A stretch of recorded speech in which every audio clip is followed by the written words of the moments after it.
For 6 months we have faced invasion, but here, at Albion, we will make our stand.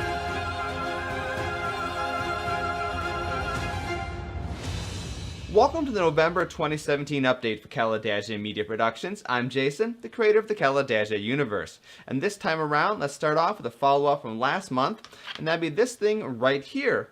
Last month in October, I showed you the 3D model for the upcoming Surakari Hydrus. Now here's the final miniature. Well, at least the 3D printed version of it that's going to be used to manufacture the actual miniatures, but let's take a closer look. So here we go. This is the new 3D printed green next to the classic Surakari Hydrus miniature.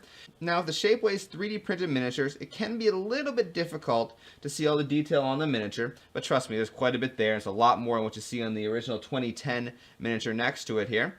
But I'm going to start mass producing this one here pretty shortly, probably in the next week or two. So the Surakari Hydrus will probably be out for sale late this year, maybe early 2018, so that's still on schedule. Now here are the weapon sprues for the new miniature. They're 3D printed like some of the other miniatures in the Kalidasia line, and I choose to do that because with 3D printed weapon sprues, I can do things you just cannot do with even injection molded plastic. You can see here, for example, the new big main weapon batteries on the Hydrus. Well, maybe you can see, it's probably difficult to see on the camera, but they're actually a small space between the main gun itself and the gimbal it sits on.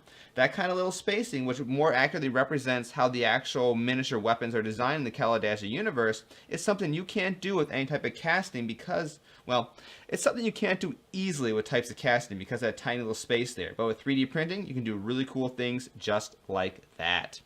Now let's move over to Kalidasia Fleet Commander for a quick little bit here. What you see here is a half-complete box art for the upcoming expansion. At this point, I can officially announce the name is going to be Kalidasia Fleet Commander Albion Under Siege. And of course, this is the expansion that introduces Kaj 3 as well as Albion 8 to the game. Things are still moving along pretty good with the development. Got a little bit more playtesting to sort out. So I'm thinking we're probably going to see a release end of this year, or at least have it to the printers by the end of this year, so probably January 2018 for its official release. Now back to Legends of Kalidasia. Now if you watch the Kalidasia live streams, this is not new, but if not, this is the first time you're probably seeing this concept art here. This is part of the upcoming release for Heroes of the Iragul that introduces the Colayth Guard into the game, and this is going to be the new warship that the Colayth Guard gets. It is the Ionia class light cruiser.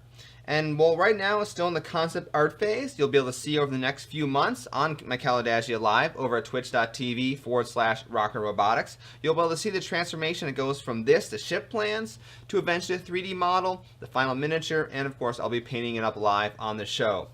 So I don't know when this miniature will be out. I think the expansion will probably come out before that, with this miniature following a little bit after the release of that said expansion. Well, there you go. That's about all I got for this month for Kalidasia Media Productions. If you want to learn more about Legends of Kalidasia, the space combat miniatures game, or Kalidasia Fleet Commander, the tabletop game of Planetary Siege, you can head over to the game's website at kalidasia.com, or you can watch some of these things live over at twitch.tv/RockerRobotics. Once again, I'm Jason. Thanks for watching. For 6 months we have faced invasion, but here, at Albion, we will make our stand.